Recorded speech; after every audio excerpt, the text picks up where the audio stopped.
Hey there. Welcome to the Adoption Roadmap podcast, where we talk about navigating the adoption process and beyond. Before we get into the episode, here's a quick word from today's sponsor. Are you growing your family through adoption and doing your outreach independently? Creating and managing your adoption-specific social media pages shouldn't feel overwhelming. That's where Our Chosen Child comes in. We're adoption marketing experts who help hopeful parents connect with expectant parents authentically and confidently. Our social media plan and post program gives you 6 months of ready-to-go posts for Instagram and Facebook. They're easy to personalize, even if you're not tech savvy. It's the easiest way to grow your outreach without spending hours creating content. Want to take it a step further? Our custom adoption videos bring your story to life, helping expectant parents hear your voice, see your personality, and feel a real connection. Stop guessing. Start connecting. Visit OurChosenChild.com and use code ROADMAP for $100 off your social media plan and post program. Before we dive into part 2 of our episode with Leah Outten and Raquel McCloud, here's a quick recap of part 1. Last week we heard both Raquel and Leah share their experiences as birth moms, what led them to placement, how their stories unfolded differently, and the emotional reality that comes with making that decision. We talked about grief, identity, open adoption, and what it means to stay connected to your child over time. If you haven't listened yet, definitely start with part 1. It sets the foundation for everything we're continuing today. Now let's pick up where we left off. You both speak a lot about resilience, which is typically born from pain. What's been your toughest personal battle on this journey, and how did you move through it, Leah? I kind of struggle with this question just because I don't know if there's one thing I can just pinpoint because there's adoption, the pregnancy is one thing and choosing adoption is one thing, the hospital is another thing, and it's all tied together. It's still they're all interconnected and how and it's just part of our lives as mothers and birth mothers and friends and in our jobs professionally. So I feel like where my mind goes to is just how I'm not allowing myself the challenge is not to get stuck there, that this is my identity, this is my only identity, this is that victim mentality of I this happened to me, I made these choices and I have to live here and punish myself forever. I that's a constant battle of like I can't go back and change the past. And I don't honestly think I would, but there's still some days where you're like, what if? What if I did? What if I did that? Um, and so I think I've always had to challenge myself to just continue to take steps forward and accepting what has been done. And the resiliency is I'm going to make good come from this. And I'm going to continue to grow. And I have motivation to do that because of her. And she changed my life. And even if we didn't have a relationship and we reunited later, I still wanted to make her um, proud of me. Of my mom's my birth mom's cool, like, or I'm a lot like her, or like discovering those kinds of things together has been really neat. And one thing that her adoptive dad, said to me when she was still probably a baby or maybe one. We were sitting at the dinner table and he said, we want you to be here. We want you to be a healthy person, to have this relationship, and for you to be her safe place. If she's mad at us, and that she can run to you, and we know that she'll be safe with you emotionally, and whatever this might look like. And so the fact that they were dreaming of my resilience too was just really empowering to me, of like they wanted that for us and we've paved the way to do that.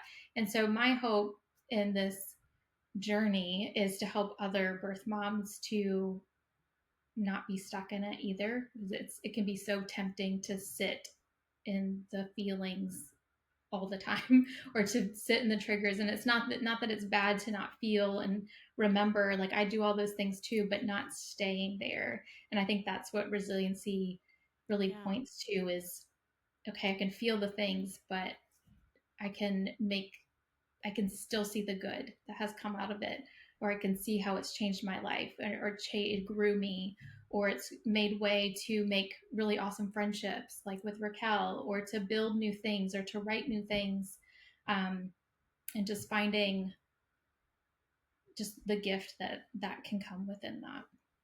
Yeah, I love that. And Raquel, I mean, you had a lot of personal battles, and we just heard a lot of that. I'm curious if you felt resilience, or if there was a particular time where you really felt resilient.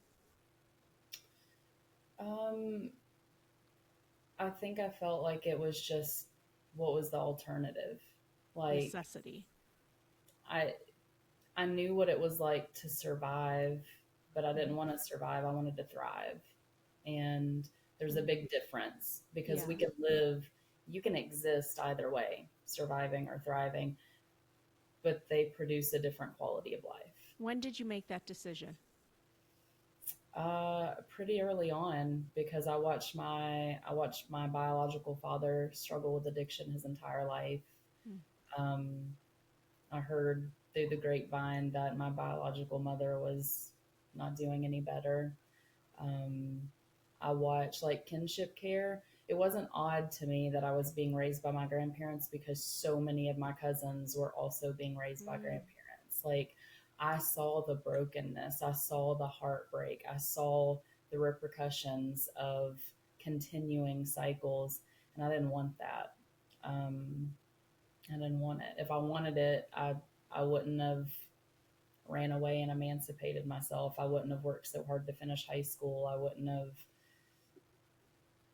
have tried to grow and heal and all those things. And so I just surviving wasn't an option. I wanted to survive. I I never I think I went through circumstances that made me question if surviving was worth it. Mm. But in general, most days I wanted to live. I wanted to do well. I wanted to grow and experience life in the world and a future. Um, Yeah. but I didn't want to do it if that meant simply surviving. And so I did what it took to do more than survive. Well, thank God, because the world needs a Raquel McCloud. um, do you think you've broken the cycle for your family? I think I've done all that I can too. Yeah. I think the thing I'm most proud of is being a safe space for my kids. Mm-hmm. All three of them, including my firstborn, I'm a safe space. They know that Mm. they can come to me and not just hear what they want to hear. They're going to get honesty, whether they like it or not. And there's nothing that they could say to me that would make me love them less. There's nothing that they could say that would make me um, that that basically they know that I'm an open book and they're going to get age appropriate honesty no matter what they come to me with. And I feel like that level of honesty is opening doors for them in ways that I didn't have. Yeah. And so um, we can't choose what our kids do. We Mm-hmm. can lay a foundation, we can give them all the tools, but the choices moving forward will be theirs. And I feel like sometimes that's a really hard thing to grasp, especially as someone that has endured much and fought so hard to break cycles and do things differently. But at the end Mm-hmm. of the day, we also have to recognize that we are raising whole humans that get to make their own choices. And if they do something that I've tried to teach them not to do, they still know that I'm going to be a safe place to land. They're still going to be loved, Amen. still going to be safe. Amen. So you said you're a safe space even for your firstborn. So let's talk about that reunion video that went viral. First of all, where is it still up on your Instagram, and what is your Instagram if people want to go It, see it? It is on McCloud Life. So that page has been many different names and many different things throughout the years. This started, I guess, around 5 years ago Mhm. with that video. And it wasn't even our reunion video. It was the first time she got to fly out on her own to see Okay. me. Okay. So she was 9 when her parents opened the adoption, and we started yearly visits when she was 9 years old. That video took place when she was 16, and it was the first time. It was actually my Christmas gift that year. She wanted to come see me. We traveled full time, and I think we were in Michigan for a winter, which is a horrible place to be in a camper during the winter. But it was somewhere new. She loves to travel. And so she had asked her parents if she could fly out for a few days. And they bought her plane tickets and said Merry Christmas. And so that was the first time she came to visit on her own. And that was us picking her up from the airport. I may have had 3,000 followers at the time that all knew my story. It wasn't meant to be this big proclamation or educational video, but it hit the right corner of the internet and went crazy. And so that's why I'm sitting here today. That video made me realize how desperately we still needed education in this space. So that video sparked support and backlash. What did you learn from the reaction from people, and would you have done anything differently? No, I wouldn't have. I wouldn't have done anything differently. I I knew did. you were going to say that. When you share like I do, Mhm. especially now where it's really um, everything I share somehow connects to my daughter. And so before I even shared that video, when I had no idea it was going to go viral, I got her permission. Yeah, you can share that. When it started going viral, she was the first one to notice it. She was like, I think this is about to blow up. And I was like, do you want me to take it down? She's like, no. And so then I was getting like daily counts, like, you're about to hit 1 million. We're gonna hit 5 million. Like she was so stoked and so excited.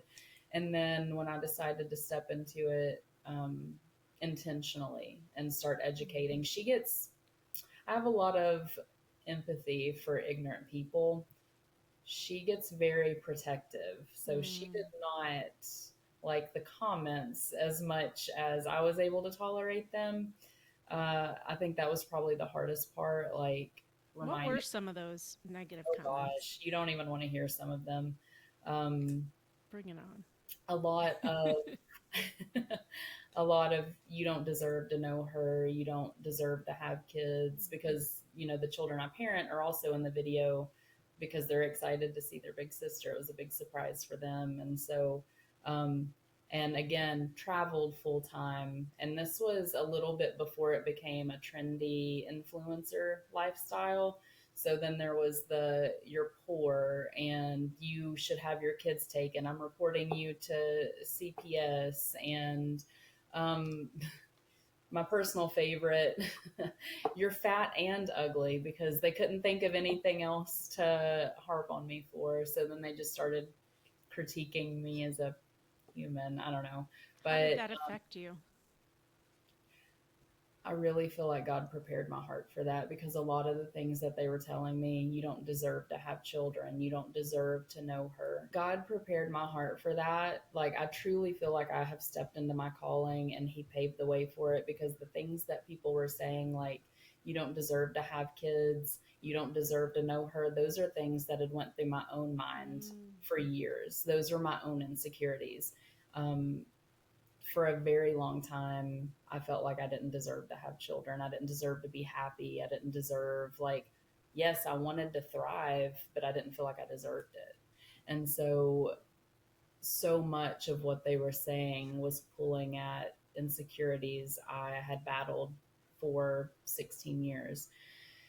But I say that God prepared my heart because it didn't hurt, it didn't sting. I just felt an intense empathy for the ignorance that I was being faced with, and it lit a fire. But like I knew, like this has to change. It should not still be this way. And so I became really passionate about showing the humanity of a birth mom because there were so many stigmas attached to that title. And it just, to this day, the only comments that really piss me off are the ones when they target my kids. Yeah. You can say whatever you want to about me, I'm fine. You come after my kids, I'm putting on my gloves. Mm-hmm. And that it comes with the territory, right? The more you put yourself out there, the more negative is going to come your way. And the first couple times, it really hurts. And then you realize, wait, I'm the one putting myself out there. You're not, you know. Um, you reunited with her at age 9. How did that come about? How did they just reach out to you, or did it go through the agency? Yeah, how did that start? Abigail is fiercely Her bold. mother's daughter. Touche. She did a podcast. She did her first podcast last night, and it was streamed live. And I sat and watched it. And they asked, "Do you think where do you get your stubbornness from?" She didn't. There was not even a second. She's like, "Raquel, Raquel, Raquel," threw me under the bus like that.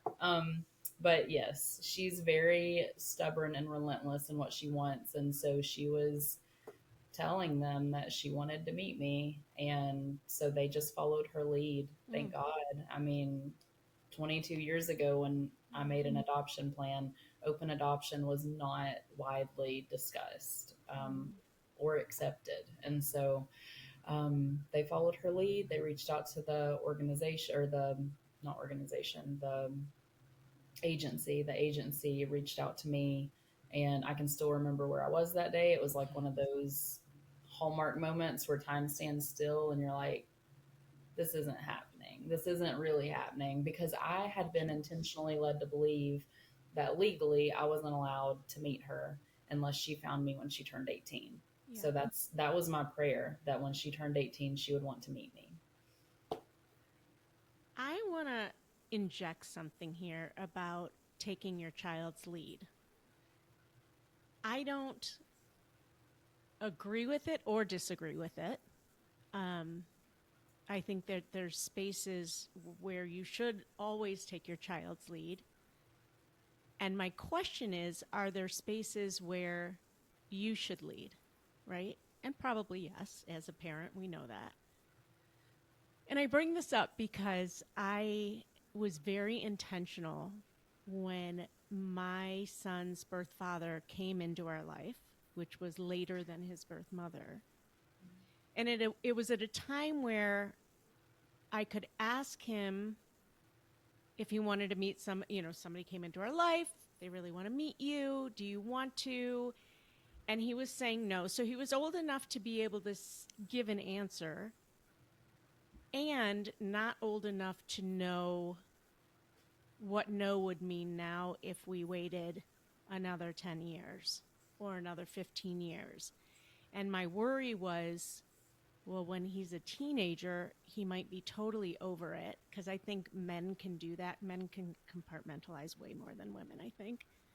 Yeah. And I decided to insert myself and say, no, I think this is a good idea, and I think it needs to be done now. So I did it gently, but I eventually inserted it way earlier than when he would have really been able to make that decision for himself. And I'm glad I did. It's worked out. It's been an amazing relationship, better than I could have ever hoped for. I'm not saying that your daughter's, Abigail's her name? Mm-hmm. Parents were right or wrong. And, for them, it could have been the exact right thing to do. And that's what they felt, that they took her lead. And whether they would have done it earlier or not, I have no idea. I'm just kind of bringing this up to put it out to listeners that it doesn't always have to be when my child is ready. sometimes earlier might be better. What are your thoughts on that, you guys? What, Leah, do you have a thought on that? Um, I think I think what it points back to is what is best for the child. And I think if we are as adoptive parents where you guys are the gateway to that Mm-hmm. essentially. And if it really is, if you know as adoptive parents, yes, having this contact is safe, it's healthy, this is going to help our journey Right. for the child's good, Mm-hmm. I can absolutely see the value in that perspective. And I Mm-hmm. think, but I also and I appreciate that while yes, as a birth mom in a very open adoption from day one, her parents were the ones initiating a lot of that. And Mm. even before she had a say, because it created the normalcy that this is your birth mom, we're gonna have a visit. And if for some reason that had changed down the road, then I would have respected that. And I appreciate they followed her lead as she got older and understood more of what adoption means and birth family means and what she needed and wanted. Um, but I think it's about that child centeredness and there's so much nuance in adoption. So what fit in that case or what fit in my case or another one, it can all look so different depending on who's involved and what the situation is. Yeah, and I can appreciate that you said what's best for the child versus when the child can make that decision for themselves. Yeah, because I Raquel, what do you think as think? Oh, yeah, as sorry. children don't always know what they need, you know? Right. And you saw that value of this is a good time for this. And this is, Yeah. you don't know what you need right now. And I need you to trust me with this. Yeah, Um, so there's something to say for that too. for sure. The only thing I would add to it is, and this is a line that we've used in our house before, some things aren't a choice. And so if it's not truly a choice, don't give them that choice and then say, well, I actually don't think that's the right choice. Like, I feel like Which some is what things I kind of aren't did, but a choice. So, I some, second guessed myself. Yeah. yeah, and it's easy to do because Yeah. you know, we have a lot of grace for kids realizing that they're young and just figuring life out. Mm-hmm. This is also our first time being the ages that we are, and we're figuring things out and Yeah. we're learning and we're growing, and that's just part of it. But that's really the only thing that I would add. Like, we as adults, we do have more discernment, we do have more knowledge, and if we feel like this is the way we need to lead, then having that conversation, like, this is what we're going to do because I feel like this is the Mm-hmm. next great step. And really only posing it as a question whenever we're going to take their lead on that Yeah, suggestion. that's great advice. So we talked about Raquel in that viral video. Leah, your daughter asked to live with you, which I'm going to say is probably an adoptive parent's worst nightmare when they're first starting out in adoption, Mhm. not knowing what openness looks like. I'm just going to throw it out I was there. about to say that is a very common fear that I come across in the work I do. Um, And I Yeah. think the context of this is that while she did come live with us for a longer amount of time, we had already been having visits from Mhm. and having sleepovers for, 8 years prior.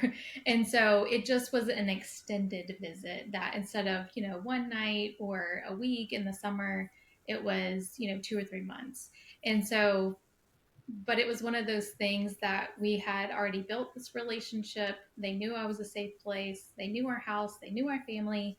And it was what she was expressing of while I have this in between after graduating high school, starting college, before real adult life begins, Mhm. I need this to experience life at my birth mom's house and grow closer with her and my siblings that she was missing. And just adding in some of those identity pieces as she was naturally, kid at that point 18, you start pulling away from your parents and where you've lived and kind of spreading your wings. And so this was a unique time where she asked to invite me more so into that process with her and her parents. I can imagine that was difficult to essentially share her back with me. And I oddly kind of had, it was like reversing roles in a odd way, and like I had guilt of like, oh no, they're probably really sad right now, but I'm really happy because I get to have these moments with her and wake up and have tea with her and get some of those daily moments that we miss growing up as with our birth children. And so it was definitely a complex time, but a lot of joy and a lot of um, just a lot of bonding time. And but it also brought up new dynamics because now she's an adult. She has her opinions, her thoughts. She's her own person. And her parents and I have this respectful relationship, but there's still this tension between I want to keep in good graces with her parents and make sure I'm doing everything they're expecting of me while also still honoring my daughter's feelings and what she's asking for. It's just it gets complex. And so and also like Kaylee and I had never had a fight before. We had no reason to fight before, but her living here changes those dynamics. And we had our first argument, and like, how do we navigate that and repair that? But that was growth for us too, because it took out some of the mask and the what can be more of a shallow relationship because we would just have interactions, with a visit here and there, and to really immerse ourselves in home life help to get beyond some of that. And so there was growth through all those changes all around. And so, I mean, um, I have a million questions because at that point she was an adult, so she didn't really need parenting, yet she was under your roof and probably went back to being a child, right? In a lot of ways, if I were to have this conversation with her, and looking to you as her parent for the first time, that were was there strange. things that, yeah, were there things that like you found out or could tell that really annoyed her, or were there things that really annoyed you? Or was there ever a time she's like, I don't think this is going to work? Like, what was that dynamic there? Yeah, that's what made it challenging is because before visits were like always just the highs. It's just the fun, the Right. memories, it's fun. And so with this, it's real. You have, she saw my moods and she saw, me without hair and makeup. And when I was having a really grumpy day with my youngest and she was around, she went from being, um, she has a brother, but he's, out of the house. So she went from a very quiet, calm house to a chaotic house. And so, like, she had that adjustment and sensory issue. Like, we're all Yeah. overwhelmed over here. And so it's Welcome to welcome to our the house. family. Yeah. So it was just a lot of adjustment for everybody, and there was we just had to navigate that and talk through it and make sure she had, and we all had space if we needed it, that she had I made a room for her to be able to go do that, and to just make her feel welcome in the home too, and like, here's a space to go decompress or do your homework or whatever. Um and but yes, it was very odd to move from, I've always described it kind of like an ant role where we Mhm. look alike, we have a lot in common, we're related, but I'm not your mom, but you might come to me for fun or advice. And so to move from that kind of aunt role into now this mother role of where I've always had mother instincts and feelings for her, but now I that dynamic, it changes things, and that's Yeah. where tension can come in because I'm holding her responsible for, you need to put that dish up, or you need to go do your homework, or you need to do XYZ. And I've never had to hold her accountable to things before, and that's where that changes the dynamics. Um, but it helped me to have perspective of things that her adoptive parents have shared with me, Mhm. and how she's a lot like me. And the just those traits that we're a lot alike in a lot of ways. So that can be really awesome sometimes, and sometimes that's like you're too much like me right now, and I need you to just listen, just do the thing. Um, just how it is with any child, but it's definitely a unique time, and it's one that I think we all look at fondly having that time, but there did come a time where she was like, "Okay, I'm ready to go home. I'm ready for quiet. I miss my mom and dad." We so having lots of kids, we run through the germs through the school year, and so she got sick, and so at that point she was like, "I want my mom. I want my mom's food," and I Mm, totally respect okay. that. Yeah. I respect and that that need because that is her mom and that's what I chose them for. And I love that she has that relationship with her mom too. And I'm just grateful for the memories that we were able to make in that and how it's shaped our lives now. When before she came to stay with you, did you talk to her parents Oh yeah. Oh yeah. There about it? was Okay. because they of course want to make sure that I'm good with this kind of Yeah. life altering decision of inviting somebody else into our space, and talked about here's our expectations, here's what we're thinking, here's what we need to, if this happened, all the Yeah. parenting advice and their expectations, and just making sure we're all on the same page of that. Was there a And timeline set in place at the beginning um, ish? Or no, it was just until it. I think it was so she basically came to stay a quarter of her college semester. Oh, okay. Okay. So she came in October and left after Christmas. So she, in her mind, she wanted to experience some of those holidays during that Yeah. time. And so they were, it sounded like they've sad, they missed her, but they respected that she needed and wanted to experience some of those things during that time.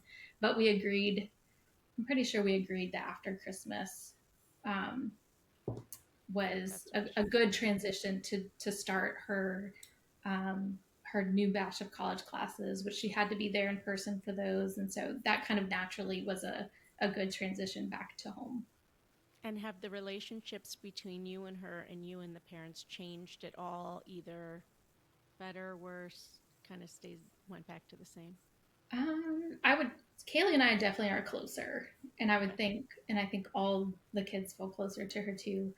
And I think that's been one of the biggest gifts of that time. And with her adoptive parents, it's hard to say because they're naturally like Kaylee and I's relationship is our own now because she's an Ah, adult. So they don't right. need to be involved very Mm-hmm. much. They don't need to arrange visits. They don't, it's she has the reins of what all that looks like. Mm-hmm. Um, there's still, that great mutual respect. They still, it's just, it's different. There's a lot more silence now just because we don't need to interact as much as before. Um, but that respect and that love is absolutely still there. Like they invited me. They've always so I wanted to be an interior designer when I was in high school and pregnant and placing and had her, Mm-hmm. and so they they're building a house and they're like, can you come shopping with us to pick out some furniture? And Wow. so like those That's they wonderful. still seek me out for random things like that of like, can I get your opinion on this tile? And I love that. It Yeah. has nothing to do with her necessarily, but because of her, we can Mhm. have these conversations and they'll seek me out and I seek them out for some things if needed. So I it's love that. yeah. That whole journey is so beautiful and so unique. I've never heard a story with that in it, you know? So that's beautiful. Raquel, what do you think adoptive parents and professionals still get wrong about birth moms? Either one of you can jump into this one. I think if you look at the media, like even we think that it's these antiquated ideas, but it's not. Like new movies, new shows, like there's still the running joke of, oh, you must be adopted because you're different, or oh, your parents didn't want you, or real mom versus like biological or adoptive, to like make those distinctions. And so birth mothers still get saddled with all of the stigmas that we were probably too young and addicts, and we're still addicts, and we're no good, and we're not worthy of knowing our children or parenting other children. It's just this image of um, typically an image of addiction and poverty is what I have found is saddled alongside us, for people that are not well acquainted and aware with the adoption community, or at least that's the comments that I get online a lot. Just the stereotypes of being no good, being dangerous, being a threat. And I think there needs to be a lot more education around the humanity of a birth mom. No one in my life would know that I'm a birth mom if I didn't tell them. No one on social media would have known I was a birth mom if I didn't tell them. Like, and I have talked to, the coolest thing about having this platform is the interactions that I get with people that I wouldn't have met otherwise. And I've had people message me, and one of them that's coming to mind, she said, my best friend for the last 20 years, I had no idea that she was a birth mother because I guess she didn't feel safe sharing that with me. But because of conversations that you've had that have caused me to have conversations and share stuff I've learned on your page, she shared with me that she was a birth mom, and that I knew how to have those conversations with empathy and love and respect because of what you've talked about. And so there just needs to be a ton more education on the normalcy, the humanity, the just what surrounds decisions of placing a child for adoption. And I truly understand how easy it is to get wrapped up in that, because my own biological mother remained an addict for the rest of her life. She was not a healthy person. She was not a safe person. But it's like any other group of people. There would be outrage if we took any other group and said, you're all like this. Right. But it's still being done to birth moms. So, Leah, what would you want adoptive parents to understand that could help shift the narrative about birth moms? So, in the conversations I have, especially in this beginning process, there's a lot of these fears because of what is open adoption, or fear of birth parents, or there's, they're thinking of it as foster care, or, there's a lot of misconceptions. And I think the biggest thing I want adoptive parents to know is, it can look so many different ways, and just to not box yourselves in because of fear of what could be a really beautiful relationship like what I have. Because yes, there could be situations like Raquel's biological mom where it's truly not safe, and by all means have boundaries. But usually those are not as common, and can they happen? Absolutely. But usually it's just a mom who is in a really hard place and making hard decisions, and just wants to know that their child is loved and cared for, and that they know that that's being honored, and just to watch them grow. And so boundaries can look different depending on what's going on, or just where you live, or what she wants, and figuring out what that is. But have to it doesn't have to be all or nothing. It can just look so many different ways, which makes this conversation hard too. But just not to put walls up out of fear without trying, and just having an open heart to, there's a human on the other side of this, and there's a human at the center of this, and how can we love everybody well with the logistics that we have.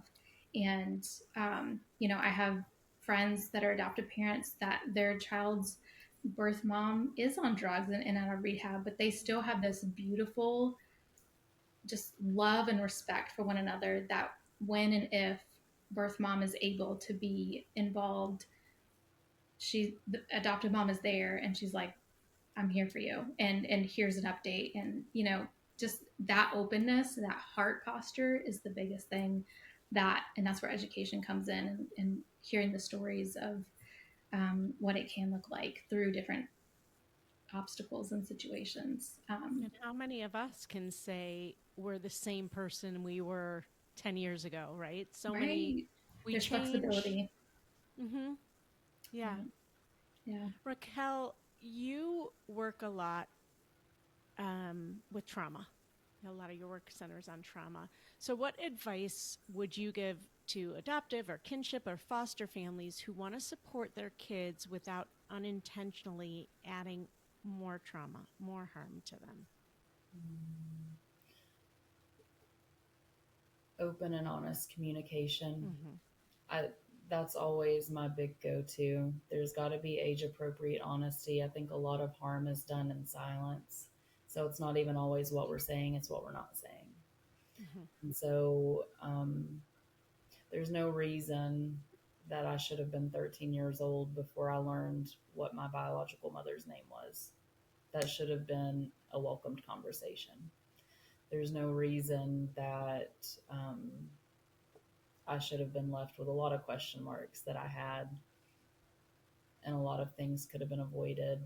I mean, even the vision I had in my head of my own biological mother was a lot more skewed than it is now, realizing she was a 17-year-old girl that was Yeah. probably scared and running from her own demons and did not have safe or healthy support. And so having these open and on and realizing that a lot of times, even if you've created a healthy home environment, kids will still feel afraid to ask questions. You have to start the conversations with them. Amen.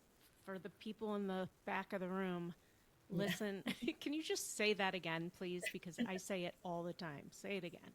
Yeah, if even if you've created a healthy and safe home environment, kids will still be afraid to start some conversations. So you can't wait for them to start them. You have to start them. Yes. Thank you for that.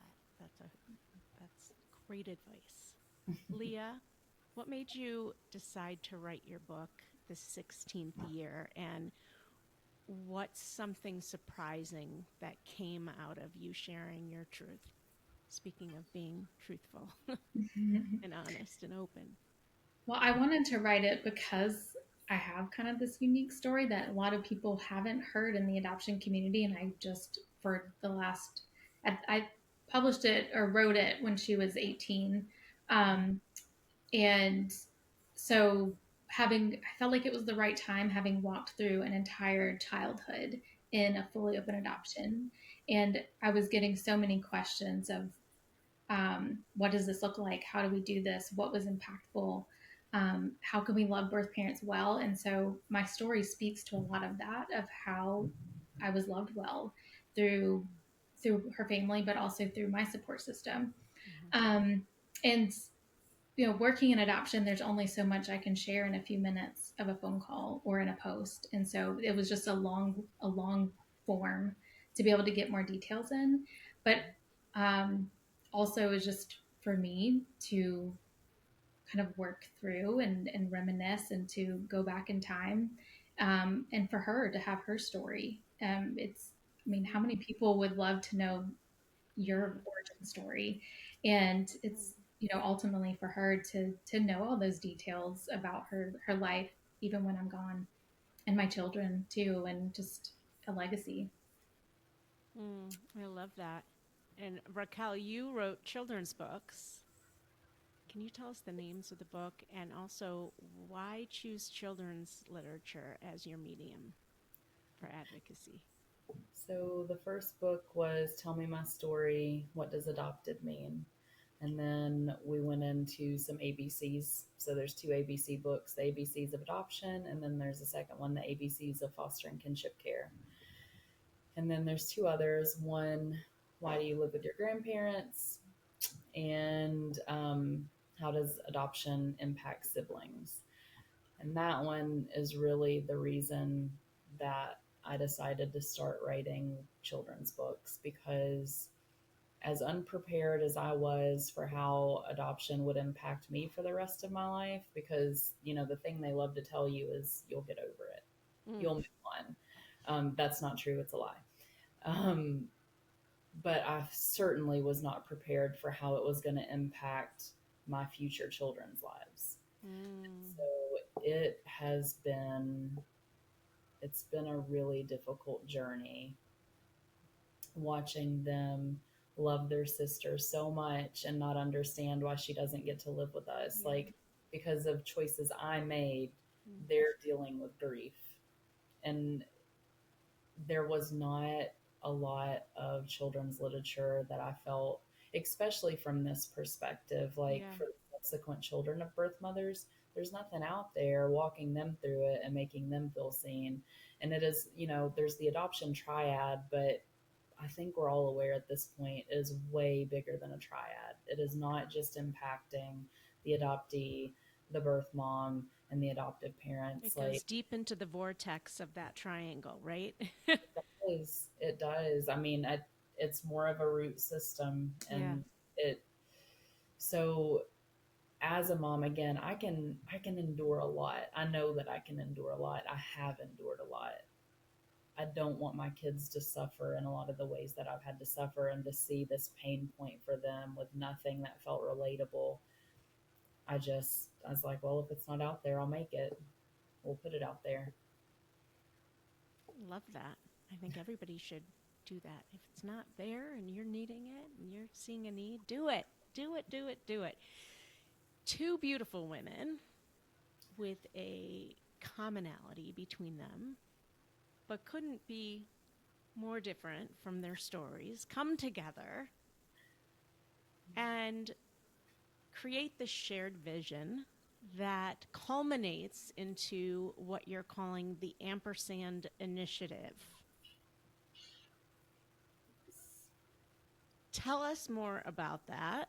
Tell us about the ands of adoption and foster care, which you're super passionate about. What's your vision for the Ampersand Initiative, and what are you trying to achieve? Life. Oh, Well, I was going to say, I feel like you should start because it starts with kind of your vision and me coming into it. So go for it. Life is both hard and beautiful, and we want to show people how to hold space for both. And last year, I got a wild hair and decided that I would host a retreat. I'd been to one retreat in my life and felt like that was plenty. I could figure it out. And so I launched this retreat idea to bring together anyone within the adoption, foster, kinship community. And the goal wasn't to educate on adoption, foster, and kinship care. There's plenty of those. There's plenty of retreats and conferences that are doing those things.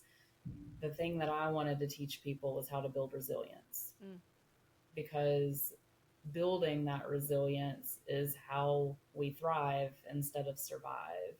And so that was kind of the groundwork. And then the second retreat that I hosted, I made it for birth moms only. And I asked Leah if she would come teach a workshop at it. And through that, we realized how much we liked each other and worked well together. And it became this shared vision of, she, just as passionate as I am, has more knowledge of nonprofits. Me, just crazy enough to get an idea and run with it. I told her, I was like, you got to keep my feet on the ground and I'll keep your head in the clouds. And so after that retreat, and it was really encouraging for me because, again, I'd attended one retreat and then decided I'm going to host retreats. And so this was the second retreat I had hosted, and Leah's like, I've been to retreats. I'm familiar with retreats, and I've never been to one like this, and I want to go again. I want more of these. And not just me, it was like everybody who had been there.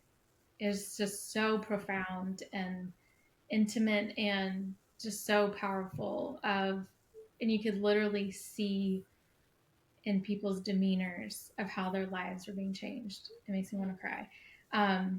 And that's why we're doing it, because we've seen the power of that community and growing and learning and just being together, and the validation that um, we were able to give other women, that it's okay to feel all the things, that you can, you can have gratitude and you can also feel the grief. um, just how that was revolutionary for them, that it's okay to exist in all that. um, so yeah, it was, that's our hope, is to continue that atmosphere, whether that's, on social media or in retreats, or whatever we decide to do, whatever comes ahead. That's just, that Mostly community was so focused powerful. on birth moms. No, we have goals. We definitely like to reach, because I mean, there's Raquel has so many different angles to her story, right? She's an adoptive mom. She's been in this situation. She's been in birth mom shoes, and so we have hearts for all of it, and so making space for all the people coming into this story. And so I think there will be birth mom specific things, but there's also just lots of people. There, as we talked about, there's so many different people impacted by adoption. So it's not just birth mom, adoptive mom. It can be birth siblings. There's so many people affected that need support and care as well, and there's not been space for that. I love that. So when it's not rolled out yet, right?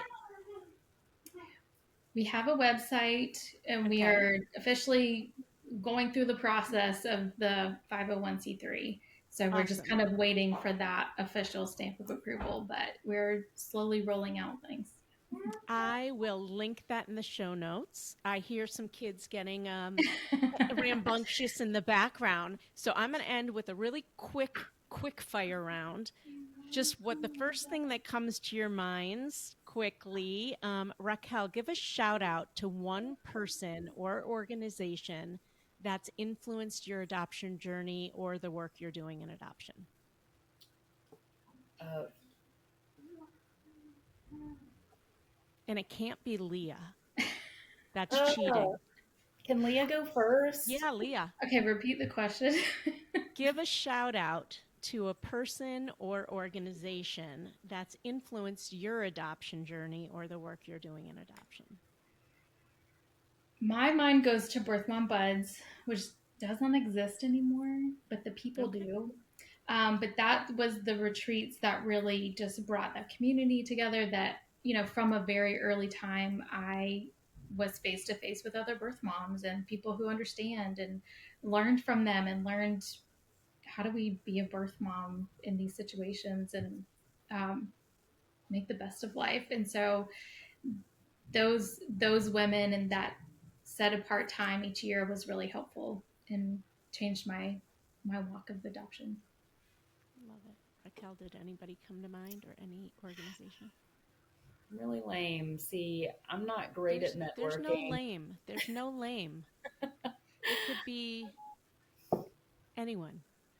Uh, I mean, if anything, the reason I do everything is my kids. All I mean, right. I did, Perfect. yeah, I stepped into this world not even realizing that there was other people educating and advocating, and I'm learning along the way. Leah's fantastic at networking, making connections, knowing people, supporting people, and I'm just like over here with my head in the clouds, just knowing that something needs to be done, and wanting to do it.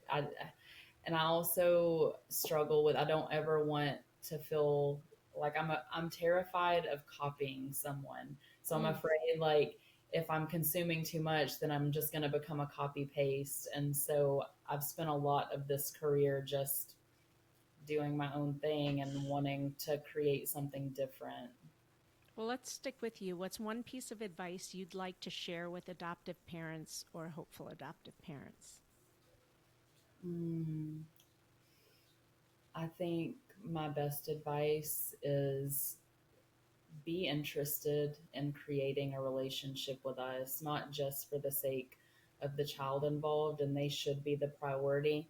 But I think one of my favorite memories with my daughter's mom is whenever we knew that we were going towards, or I think we had already finalized our youngest daughter's adoption. So it went from kinship care and it went from the case plan of reunification to adoption.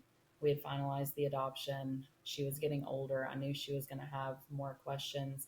And I just called my firstborn's mom and was like, can we go get coffee or something? Like, I have so many questions to ask you. I feel like you've obviously done this well. Abigail felt like she could tell you what she wanted and vocalize her needs. Like, can we just go talk? And so it wasn't even surrounded, it wasn't focused around the daughter that we had in common. It was just two women with similar, or not similar, but overlapping similarities getting together for coffee and giving advice and talking and things like that. And more of that, more curiosity and interest in building a relationship with birth moms, not just, well, this is what we have to do.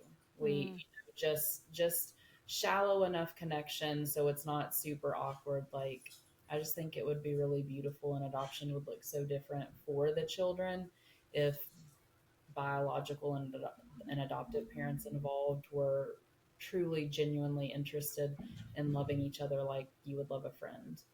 Leah, what's one thing you wish every adoptive parent knew before they brought their baby home?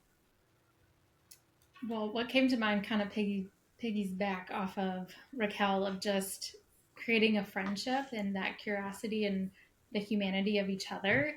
And within that, because birth parents, in my experience, often like we're more reserved. Like, we don't want to rock the boat. We don't want to be too much. We don't want to ask too much.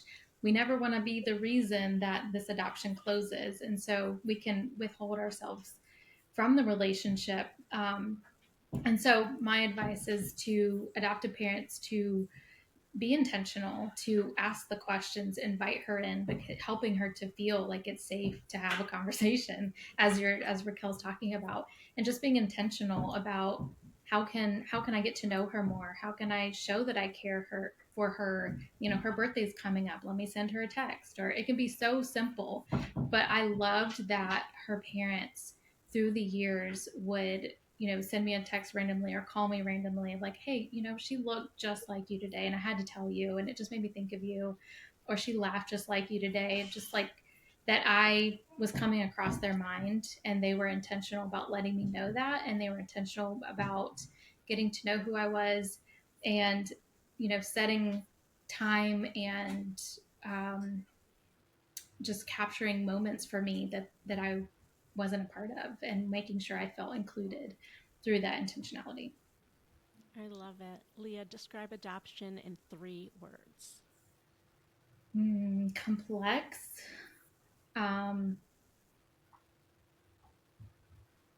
mean, I say beautiful because I've had a beautiful experience. I know it doesn't feel beautiful to everybody, but I think they can exist at once. So complex, beautiful, um, maybe connection. Again, I'm Raquel, very, very biased in my answers. Raquel, the same question. Love, grief, and gratitude. Adoption is not just a destination, it's a journey filled with love, resilience, and growth. Wherever you are on this roadmap, trust in your path, stay open to learning, and always lead with your heart. You already have everything you need to create a beautiful story for your family, and when the road takes unexpected detours, I'm here to help you navigate every turn along the adoption roadmap. Leah and Raquel, thank you so much for being here. Wow, what a lot of golden nuggets for people to take away. I appreciate you so much. If you liked what you heard today, please share this episode with other people you think would benefit from this episode of the Adoption Roadmap. Thank you so much. Bye-bye. All right, friends, that's a wrap for today's episode. What was your biggest takeaway today? If you found this conversation valuable, inspiring, or even just entertaining, I'd love for you to leave a 5-star rating and review. That's how more people find this show and how we spread education and support across the adoption community. Hit follow, leave a 5-star rating, and share this with someone who could use it. We drop a new episode every Wednesday morning. Catch you next time on the Adoption Roadmap Podcast. Thanks for being here. Bye-bye.